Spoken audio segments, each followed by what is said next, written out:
Amém? Vamos dar sequência então no nosso tema crescimento espiritual. Vamos falar um pouquinho, ainda na página 17, que diz a finalidade do crescimento espiritual. Essa questão do crescimento é um fator marcante. Tudo cresce, né? Tudo cresce nesse mundo. Até os montes estão crescendo. O pico do Himalaia aumenta não sei quantos centímetros por ano. Tudo cresce. As rochas sofrem suas dilatações. Tudo cresce. O universo está em movimento. E nós crescemos. E o crescimento espiritual tem uma finalidade. Você não pode ser como Paulo diz assim, né?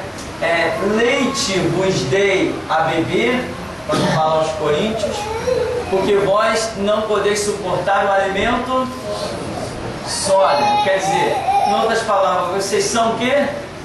Meninos espirituais. Quer dizer, não pode ainda suportar coisas mais profundas. Paulo, um homem que está sendo apedrejado de cidade em cidade, perseguido, às vezes fugido, teve que descer dentro de um cesto pelos muros de uma cidade, porque tinham feito um complô para matá-lo. Aí tá, quando ele escreve lá para os Coríntios, na verdade ele está dando resposta a algumas perguntas que fizeram a ele. Ele diz assim: isso tudo que eu estou ouvindo aí de vocês não é coisa de gente que tem crescimento espiritual. Vocês são meninos espirituais. Eu vos dei leite a beber. Vocês não podem suportar um alimento sólido. O que o Paulo está falando de alimento sólido? Arroz e feijão? Não. Ele está falando de um tipo de palavra em níveis mais profundos. Ou seja, o Evangelho não se resume no que você conhece. Tem muito mais coisa. O Evangelho, imagina um mar. Você chega na praia, né? Aquele sol de 42 graus. Aí vem aquela ondinha, bate na ponta do seu dedo, você diz assim: ai, que água gelada, eu não entro nessa água. É assim o Evangelho. Dá para molhar o pezinho. Não molho o pé, não, estou feliz da vida, já molhei o pé na água. É assim que alguns fazem com o Evangelho.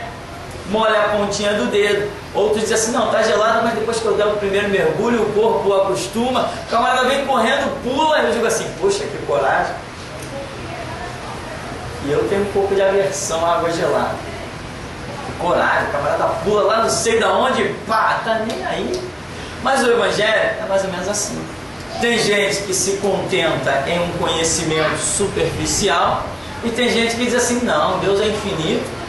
A Bíblia diz que Deus é o Deus das revelações ocultas, profundas, escondidas. A Bíblia diz: clama a mim, responder-te-ei. Não, eu quero mais. Quando vem esse desejo de quero mais, aí muda tudo. Quanto mais você recebe, você diz: não, mas Deus tem mais, aí é que as coisas acontecem.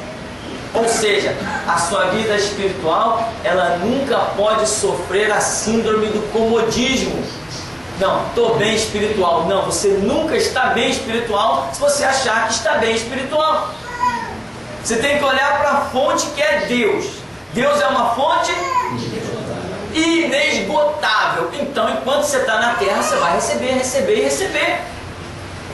E quando chegar no céu, você vai ver que Deus é ilimitado. Mas aqui há uma promessa. A promessa, qual seria o nosso limite? Jesus falou: um servo cabe ser igual ao seu Senhor. Quem de nós já é isso? Quem de nós já pode se comparar a Jesus? Então, tem muito pela frente. Mas tem gente que se limita. Estou na igreja, já tenho minha casa própria, já tenho meu carro, estou bem com Jesus. E aqui diz assim: finalidade do crescimento espiritual. Aí ele dá uma parábolazinha, assim como é necessário uma criança crescer, se torne adulta para que tenha uma vida normal, saiba como se conduzir com segurança dentro da palavra de Deus, fazendo a sua obra. A finalidade do crescimento espiritual é não sermos enganados por falsas doutrinas. Isso é um detalhe importantíssimo, né? Efésios 4:4. O que tem de gente enganada por falsa doutrina, por quê? Porque não tem crescimento espiritual. Algum tempo atrás eu encontrei uma turma de jovens que era de uma igreja que eu conhecia, e aí Assim, vocês sumiram lá do bairro, nunca mais vi. Não, agora nosso caminho é outro. Agora nós nos encontramos. Achamos uma igreja, eu falei, é mesmo? Aonde é? Não, agora é a Cristo vive, a predestinação. Eu falei, que isso? Eu falei, caramba, nunca, quer dizer, viveu o tempo todo uma capa. Não tinha crescimento espiritual nenhum. Porque alguém que vive Jesus, daqui a pouco vai se dizer predestinado, cabe, é o mesmo que se dizer o karma do Espiritismo, né? O Espiritismo diz que tem um karma, cada um tem o seu karma e ninguém muda. Agora já tem uma doutrina mais moderna que eles dizem que mudam o karma da pessoa, mas é tudo coisa do diabo, e a predestinação é mais um braço do diabo. Uma vez uma pessoa também saiu de uma igreja assembleia, na época que a assembleia ainda se podia considerar alguma coisa, e foi para uma universal. Eu fiquei impressionado com aquilo. Eu disse, como é que alguém sai de uma assembleia e vai para uma universal? Eu falei, como é que pode? Resultado, sabe o que a gente chega à conclusão? As pessoas estão dentro da igreja brincando, não estão estudando Bíblia, não estão crescendo espiritualmente. Os ideais são outros. Aí aqui diz, recebermos o alimento sólido para fazermos a obra que Deus quer. Isso aí é importante. Receber o alimento sólido para fazer a obra que Deus quer. Tem muita gente que diz assim, eis-me aqui, Jesus. Aí na cabeça da pessoa está o seguinte, vou fazer isso, vou fazer aquilo, vou fazer aquilo outro. Quando você diz eis-me aqui, você não vai fazer nada. Você não tem autoridade para fazer nada. Eis-me aqui, é até aí que a gente vai. O resto é com Jesus. Ele diz, você está se apresentando a mim, o que eu tenho para você é isso e aquilo outro. Tem muita gente que eu já vi dizendo assim, eu faço na obra de Deus, eu sou muito feliz porque dentro da igreja eu trabalho fazendo aquilo que eu mais gosto. Eu coço a orelha, a cabeça, porque hoje na obra de Deus faço aquilo que eu menos gosto, que é levantar intriga e contenda. É o que eu menos gosto e eu faço. E não paro, vou continuar fazendo. Então esse negócio de ministério, não estou no ministério que me agrada, eu faço o que eu gosto, é legal e não sei o que lá, isso aí é meio complicado para mim. Porque o meu ministério hoje, eu faço exatamente aquilo que eu nunca escolheria fazer, que é levantar intriga, contenda e apontar dedo na cara dos mercenários, dos apóstolos e dos hipócritas. Faço e vou continuar fazendo. Se alguém puder me parar, pode tentar a sorte. Então, mas não é o que eu gostaria, mas é o que Jesus me chamou para fazer. Ele falou, contigo o que eu tenho contigo é o seguinte, é semear contenda. Irmão, isso aí me custou meses de batalha em oração. Mas como é que é esse negócio? Até eu compreender, mas eu compreendi. Então estarmos firmes e seguros, estarmos firmes na força e no poder de Deus, firmes contra as hostes do mal e suas ciladas, firmes para resistir no dia mal, empunhando a palavra da verdade, o escudo da fé, capacete da salvação. Enfim, ele descreve aquela armadura de Efésios 6 como algo que faz parte de um crescimento espiritual. Esse crescimento espiritual, por exemplo, quando eu fui membro de uma igreja batista tradicional, eu ainda chamo de igreja por força de expressão, porque eu não considero igreja, doa em quem doer. Igreja batista tradicional não é igreja, assim como igrejas assembleias envolvidas com política não é igreja. Acabou a história. Se eles têm Jesus, eu desafio Jesus deles contra o meu. Quero ver amanhã não estar de pé. É o que eu creio, acabou a história. O meu crescimento espiritual me diz assim. Então, eu fui membro de uma igreja batista onde os jovens tinham pavor de macumba. Cadê o crescimento espiritual? A Bíblia diz que o Filho de Deus se manifestou para desfazer as obras do diabo. Se eu desfaço a obra do diabo, eu sou vacinado. Eu tenho um antídoto. As obras do diabo não fazem mal a mim. Mas a Bíblia diz que o escudo da fé apagará todos os dardos inflamados do maligno. A pessoa não tem crescimento espiritual, ela não tem fé. Eu conheci na igreja batista casamentos desfeitos por obras de macumba. Conheci na igreja batista mulheres que não poderiam ter filhos por obra de macumba. conheci tudo isso e muito mais. Conheci pessoas enfermas, terrivelmente enfermas, por obra de macumba, crentes batistas, porque batista não é crente. Quando eles ouvem essas coisas na rádio, eles ficam apaixonados por mim, passam por mim pela rua, doa em quem doer. Se quiser ouvir e dobrar o joelho, vai dobrar. Se não quiser, que morra. A minha parte está feita. Então, aqui diz, a finalidade do crescimento espiritual é para essas coisas espirituais. Jesus não morreu na cruz, meu irmão, para você dizer assim: poxa, Jesus foi tão bom comigo, eu tenho casa, carro, máquina de lavar, tenho micro-ondas, tenho forno elétrico, tenho sei lá o que, tenho empregada. Jesus não morreu na cruz para isso. Isso aí é consequência de uma vida natural, trabalhar, recursos. Um monte de gente aí na mídia, um monte de empresário nesse país, tem um monte de coisa e não tem Deus.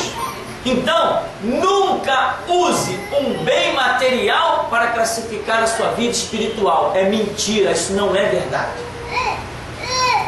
Nunca ouse dizer, eu tenho Deus, olha o que eu tenho. Isso é mentira, isso é ilusão do diabo. Porque lá em Mateus 4, o diabo ofereceu tudo isso aí para Jesus. Olha os reinos do mundo e a glória deles. É meu, eu dou a quem quiser. E Jesus não desmentiu o diabo dizendo: isso não é teu. Jesus calou e consentiu. Jesus aceitou a declaração do diabo, dizendo que a glória do mundo era dele. E tem mais dele. Jesus depois também diz o quê? O príncipe deste mundo está julgado. Se ele é príncipe do mundo, a glória do mundo é dele. Bens materiais ele tem de bandeja para quem quiser. Tem um monte de crente tonto. Uma vez eu encontrei uma menina da Universal, mora aqui embaixo da rua da Boca de Freitas. Aí eu, conversando com ela sobre as idolatrias da Universal, ela disse: não, que eu participei da Fogueira Santa e eu consegui gravar o meu CD. Eu falei assim: qual CD? Aquele que não roda em nenhum dos aparelhos? Aquele que você foi enganada pelo empresário pastor lá da Universal, que mentiu para você, que em cima de você e daquele grupo, eu conheci a história toda, defraudou todos vocês? Cadê o teu CD? Cadê a obra que Jesus fez na Fogueira Santa da tua vida? Mostra ela. Até hoje ela não canta, se cantar, canta só no banheiro da casa dela. Então, bem material, não apresente para o mundo um Jesus vinculado a ouro e prata. Isso não é aceitável. Isso não é aceitável. O nosso ouro, a nossa prata não redime ninguém. O que redime é o sangue de Cristo e a sua palavra. Esse é o Deus que nós temos para apresentar. Não é um Jesus de ouro e prata. Então, meu irmão, o crescimento espiritual te dá esse entendimento, te dá essa visão. E se o crescimento espiritual acontece na sua vida, ele vai gerar essas coisas que estão aqui escritas na página 17. Aí diz assim, ó, lá no finalzinho, já chegando, depois de Amós 3,7 diz: Deus deseja nos encher das riquezas celestiais ainda nesta vida, já nos preparando para as abundâncias nos céus. Ou seja, você não vai levar uma geladeira para o céu, não vai levar dinheiro, não vai levar prata, ouro, não vai levar carro. Então isso é ilusão, isso é passageiro. Lá no céu não tem ponto de ônibus, lá no céu não tem borracheiro para trocar esterpe. Tá? Então é ilusão você se sepultar com as coisas desse mundo. Paulo diz: o amor ao dinheiro é a raiz de todos os males, que a raiz é algo forte. Então aqui, porém, só os que crescem espiritualmente podem entender e receber tais bênçãos. Sem crescimento espiritual, meu irmão, você não tem nenhuma noção das coisas espirituais.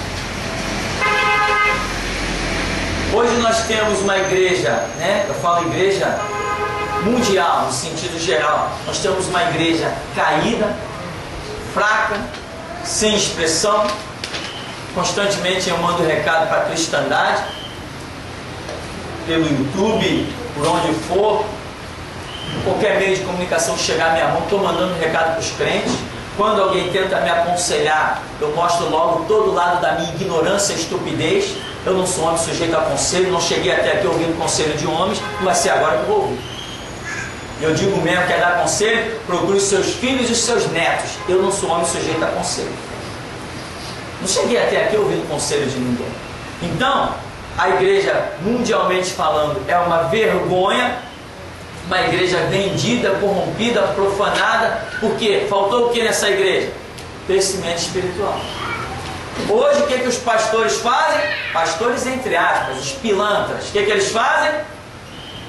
Bateria, guitarra, contrabaixo, saxofone, chegam ao ponto de profanar o santuário, contratando músicos profissionais que não são convertidos, joga essa gente dentro da igreja para tocar naquilo que eles dizem ser consagrado ao Senhor, só para ter um louvor nota 10, uma música de primeira linha e mexer com o lado emocional. Mas a palavra não existe, mas existe música, e o povo vai, canta, bate palma. Eu encontrei uma pessoa uma vez no templo da Batista, e encontrei com ela, e aí, sumi, agora eu estou numa igreja lá na Barra, lá é muito bom, olha, só de louvor lá é 1 hora. Eu falei, é mesmo? E a escola dominical? Não, tem uma palavra lá que o pastor dá, pô. Igreja com louvor de 1 hora, isso aqui é show, meu irmão. Que história é essa de igreja com louvor de 1 hora? Que palhaçada é essa? Se for um evento ABCD, um evento grande, tá? É uma coisa. Igreja com louvor de 1 a 2 horas. Eu fui numa igreja há poucos tempos atrás que teve 2 horas de louvor. Sabe o que é isso? Isso é uma vergonha. Igreja com 2 horas de louvor, isso é uma vergonha. Chega na hora da palavra, ninguém tem nem mais disposição de ficar sentado numa cadeira para ouvir.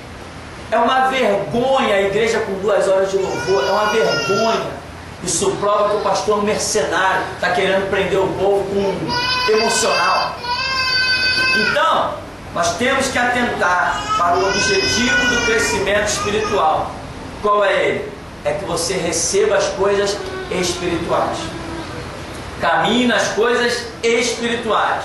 E Deus possa entregar nas suas mãos um ministério. Porque só através de ministérios verdadeiros é que vidas são arrancadas do erro, do engano, são postas no caminho da verdade, são restauradas. Se não existir isso, se não existir o crescimento espiritual, tudo é ilusão.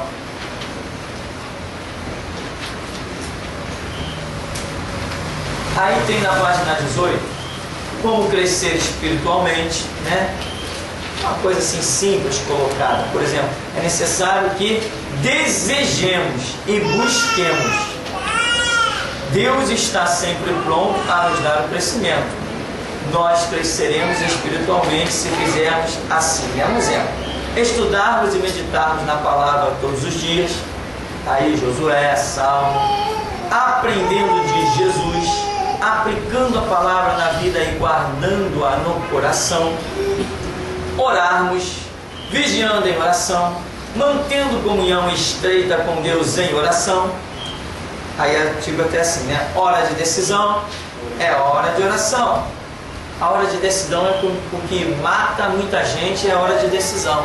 Porque a pessoa não tem crescimento espiritual, ela toma decisão dentro do intelecto. Nós precisamos tomar decisão no mundo espiritual. O que é isso? É a revelação. Hora de decisão é hora de oração. Ou seja, você precisa ter uma decisão para tomar. Jesus, o que o Senhor tem a dizer? Jesus, o que o Senhor tem a declarar? Jesus, o que o Senhor pensa desse carro? Jesus, o que eu falo, o que eu faço, para onde eu vou? Quem tem crescimento espiritual tem esse comportamento. Quem não tem crescimento espiritual, chega uma hora de decisão, o camarada diz assim, peraí, deixa eu ver o que eu vou fazer. Bom, eu acho que o melhor é isso. Acabou, ele vai tomar aquela decisão. E nem sempre na conta de Deus, 2 mais 2 dá 4. Por quê? Porque Deus usou uma mula para falar, opa, 2 mais 2 aí não deu 4. Está fora da matemática, está fora da realidade. Deus usou um corvo para levar carne para Elias. Tem coisa errada aí. Deus ressuscita os mortos, é totalmente fora dos padrões daquilo que um ser humano poderia supor. Não é? Então, hora de decisão é hora de oração. Mas quem não tem crescimento espiritual, a coisa cerca a vida da pessoa e ela vai tomar a decisão que ela achar que tem que tomar. Por exemplo, eu conheci um caso de um menino, uma criança recém-nascida, no tempo da Igreja Batista, que estava no CTI, um recém-nascido. E aí um rapaz de outra igreja renovada entrou lá nesse CTI e o filho de um irmão da igreja estava muito mal. A criança recém-nascida respirando com aquela dificuldade que se ouvia a respiração da criança em toda a sala do hospital. Aí o irmão foi e esse irmão de outra igreja, igreja renovada, foi ali e disse: eu posso fazer uma oração? Ah, pode, vamos orar. Ele começou a orar, quando ele disse amém, a criança estancou aquela respiração brusca, no final do dia estava em alta.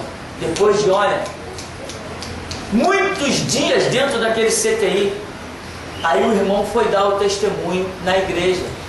Contou, teve lá um irmão e orou, e na mesma hora a criança melhorou a respiração, e em poucas horas recebeu alta, e eles já vinham com aquele caso há 20 e poucos dias.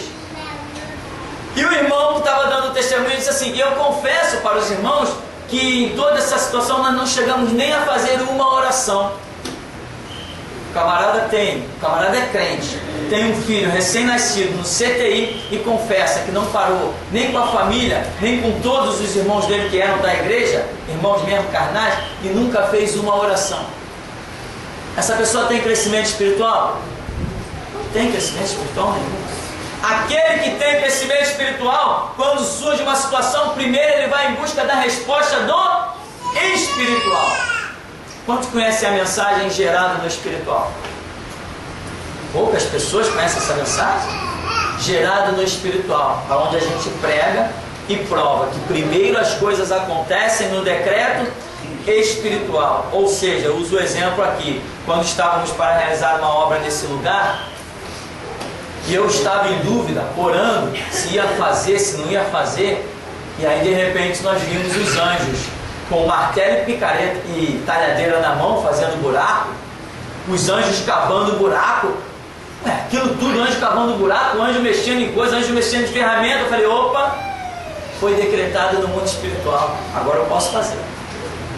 Então, primeiro, nós cristãos, se temos crescimento espiritual, primeiro nós buscamos o fundamento no espiritual, para depois lançar as bases no natural. Porque o mundo que hoje existe, primeiro veio à existência onde? Na onisciência de Deus. O mundo que hoje nós pisamos, ele veio à existência primeiro na onisciência de Deus. Depois tomou o corpo de forma física. É assim a nossa atitude, se temos crescimento espiritual. Então, só para nós completarmos, só uma observação para nós encerrarmos, que diz: observação, impedimento ao crescimento espiritual. O que acontece? O que vai gerar um impedimento ao nosso crescimento espiritual? O que pode nos impedir de crescer espiritualmente? Às vezes a pessoa diz assim: não, eu estou orando, eu estou estudando, então automaticamente essa é a regra para o crescimento espiritual. Não, isso faz parte de uma regra. Sem oração, sem estudo, você não vai crescer espiritualmente, é certo. Mas não quer dizer que só porque você está orando e estudando que você vai ter crescimento espiritual. Existe algo chamado entendimento. Se você ora, se você estuda, certo é que o Espírito Santo fala. Agora, aí vai entrar outra coisa, a tua submissão ao que ele fala. quando houver a submissão ao que ele fala, mesmo que você não entenda de imediato, mas mesmo assim sabe que é ele que está falando, se submete, daí você vai, alguma coisa acontecer que vai atingir o seu entendimento.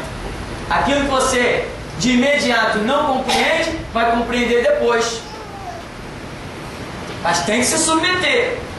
Eu ia até colocar uma experiência minha, mas vou pular esse detalhe. Então, meu irmão, o que acontece? Está orando? Está estudando? Está buscando? Sim, ele vai falar. Quando ele falar, agora é a sua decisão. Ele vai cruzar os braços e vai esperar a sua decisão. Ele falou. Se você não se submeter ao que ele falou, o seu entendimento não vai funcionar e o seu crescimento espiritual vai atrofiar ali. Aí eu até tenho um exemplo, uma coisa que acontece muito nas igrejas por aí, por exemplo, as igrejas elas têm uma diretoria. Nessa diretoria tem presidente. Isso aqui é aquilo que a gente chama para inglês ver. Isso não funciona na igreja. Igreja não tem diretoria, mentira. Igreja só tem sacerdote. Mas quando se trata de uma legalização, CNPJ, para evitar, como se diz por aí, encher o nosso bolso, a gente acaba fazendo isso para enganar o Estado. Essa é a verdade, enganar o Estado. Eles querem um presidente? Irmão, vê se eu tenho cara de presidente. Eu tenho cara de presidente? Mas eles querem um presidente, tá bom, presidente do Pirani. Eu sou presidente de onde, meu irmão? Então eles estão pedindo para ser enganado. Aonde que eu vou arranjar um presidente? Eu não sou, com certeza, eu sou sacerdote. Aí eles querem um vice-presidente, a gente põe lá mais um nome. Pede, irmão, empresta o nome aí para a gente compor um documento. Ah, tá, bota meu nome aí. Tá, botou o nome. Eles querem um tesoureiro. Irmão, quem pode emprestar o nome para a gente compor? Para a gente compor a tesouraria. Ah, tá, botou outro nome. Eles querem um secretário ou secretária. A gente põe lá mais um nome. Isso aqui é para eles verem lá. Tá bom. Tá aprovado. Tá bom, CNPJ, sei lá mais o que, documentação. Tá tudo legalizado. Aí a gente pega isso aí, quando chega em casa, não perde tempo de ler, que não vale a pena. Gaveta. Amém? Regra para a igreja se chama Bíblia. Só Bíblia. Mas tem que ter um estatuto. A igreja tem que ter um estatuto? Tá bom, vocês querem um estatuto? Tá bom, liga para o advogado. Aí faz o estatuto para mim, igreja aí. Aí daqui a pouco o advogado diz, terminei o estatuto, eu vou mandar uma cópia para você ver. Não, manda cópia não. Vai, manda para onde tem que mandar, resolve isso aí. Faz, não quero nem ver o que está escrito aí. Eles querem estatuto? Tá aí o estatuto. Pronto. É assim que funciona aqui. Aqui funciona assim. Aqui funciona assim. A visão que eu tenho de igreja não é igreja legal, é igreja marginal. Meu Cristo não foi legal, meu Cristo foi marginal. Esta é a visão que eu tenho de igreja. Mas tem alguns nas igrejas por aí, o camarada diz assim, eu sou o vice-presidente. O meu nome está no papel. E ele, o infeliz, pensa que realmente ele é vice-presidente. Aí ele acha que, por exemplo, se o pastor sair dali, o pastor diz assim, sei lá, Deus me dirigiu, estou indo embora. Aí ele vai, irmãos, eu sou o segundo aqui na diretoria, então eu vou assumir. Assume, aí destrói ele, a família dele, a raça dele, a genealogia dele, porque ele achava que ele era vice-presidente no reino de Deus. Esse reino não tem presidente, esse reino não tem vice-presidente, esse reino não tem tesoureiro, esse reino não tem secretário, esse reino só tem sacerdote. Cada um posto por Jesus aonde ele quer colocar. Mas eu vi isso em várias igrejas. Na ausência do pastor fulano, eu vou assumir que eu sou o vice-presidente. E assumia. E os irmãos com visão cega aceitavam e se submetiam. Sepulcros chamados de igreja. Então, se você não entender que os processos naturais feitos em Brasília não entram pelas portas, você não vai a lugar nenhum. Quem era o tesoureiro de Pedro? Qual é o CNPJ da igreja de Pedro, hein? Qual era a inscrição da igreja dele? Paulo fundou dezenas de igrejas, tá? Cadê o registro delas? Se alguém está pensando que nós temos que submeter a lei de homens, procura outra igreja, porque essa igreja aqui não se submete. Essa igreja só se submete a Cristo. Eu estou dizendo isso dentro dos tribunais, nos jornais e na internet. Essa igreja serve a Jesus Cristo. É assim que funciona nesse lugar. Então, meu irmão, se você não entende e se subjuga a outros fatores que não a palavra de Deus, o teu crescimento espiritual acabou. Deixa de existir. Impede. Agora, para entender isso aqui que eu acabei de dizer, que depois dizer na frente dos magistrados e de quem mais se levantar, tem que ter crescimento espiritual, tem que compreender, tem que entender. Eu tenho pouco tempo lendo Bíblia, 22 anos só. Eu tenho só isso, 22 anos que eu leio Bíblia, leio livros de estudo sobre a Bíblia. O tempo todo eu estou lendo pesquisas na internet, alguém diz alguma coisa, eu comparo o texto bíblico, eu examino o que algumas pessoas dizem, os irmãos me trazem livro constantemente, eu observo. São 22 anos nessa brincadeira. Eu não cheguei até aqui porque tinha uma Bíblia debaixo do braço. Cheguei aqui porque eu li a Bíblia. Né? E eu considero hoje que eu sou o homem mais importante para Jesus Cristo. Considero. Só considero, mas não. Esperem mais alguns poucos meses, vocês verão uma coisa tremenda. Deus já está mostrando coisas que vão acontecer nesse lugar. Aqui você sabe que não tem ilusão, né? Aqui você sabe. Nem todos que estão sentados neste banco vão adiante. Aqui não tem ilusão. Eu não trabalho por massa. Eu não trabalho por contingente. O meu chamado não é esse. Eu trabalho por restauração. É muito diferente. E eu falo que nenhum outro pastor tem coragem para falar. Eu não vivo de dízimo e oferta. Não vivo. Porque Jesus, quando se manifestou a mim e disse, faz a minha obra que eu te sustentarei, Ele não disse, eu vou te sustentar com ouro, eu vou te sustentar com prata, eu vou te sustentar ou com dízimo, ou com oferta, ou com salário. Ele simplesmente disse que ia me sustentar. Como? Nem me interessa. A palavra dele é o bastante para mim.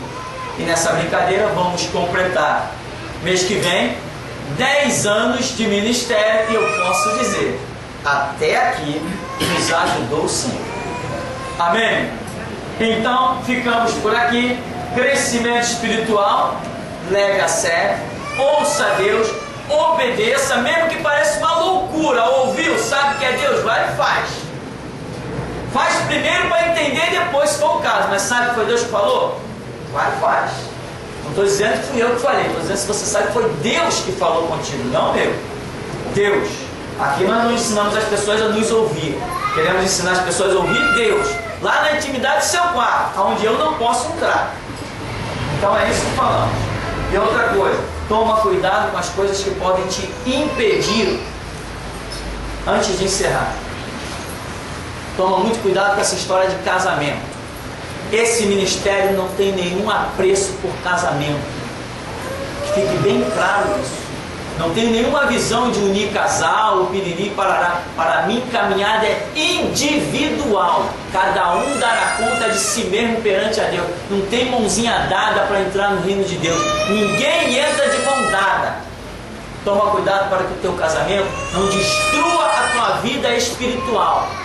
Eu vi pastor perder ministério glorioso. Eu conheci o pastor que ele colocava a mão assim na cabeça da pessoa, encostava o dedo, a pessoa caía no chão. Quando levantada era curada de câncer, tumor, sumia, um monte de maravilha, coisas tremendas.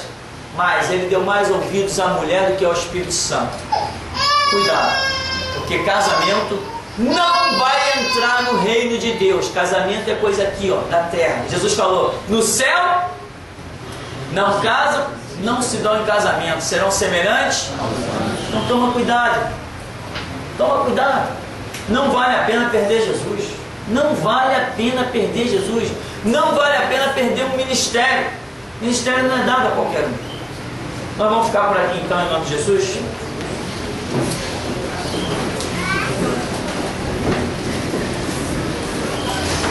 Vamos agradecer.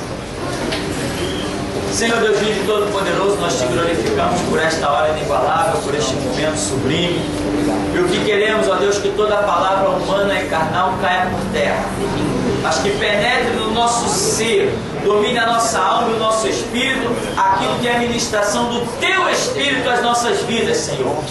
Porque nós sabemos que boa, perfeita e agradável é a Tua vontade, não a nossa. Por isso, sonda-nos, vê se há em nós algum caminho mau, guia-nos pelo caminho eterno, joga por terra as nossas concepções, as nossas palavras, mas, ó Deus, glorifica o Teu estatuto, a Tua palavra e os Teus projetos na nossa vida. Assim nós te pedimos nesta manhã, que o nosso entendimento abra. Ó Deus, que a nossa compreensão exista e que o nosso crescimento espiritual glorifique o Teu nome. E nos dê verdadeiramente a certeza de que há uma coroa de glória incorruptível aguardando por nós. Assim, ó Deus, glorificado e bendito seja o Teu santo nome, em nome de Jesus. Amém. Amém, irmãos. Vamos em paz em nome de Jesus.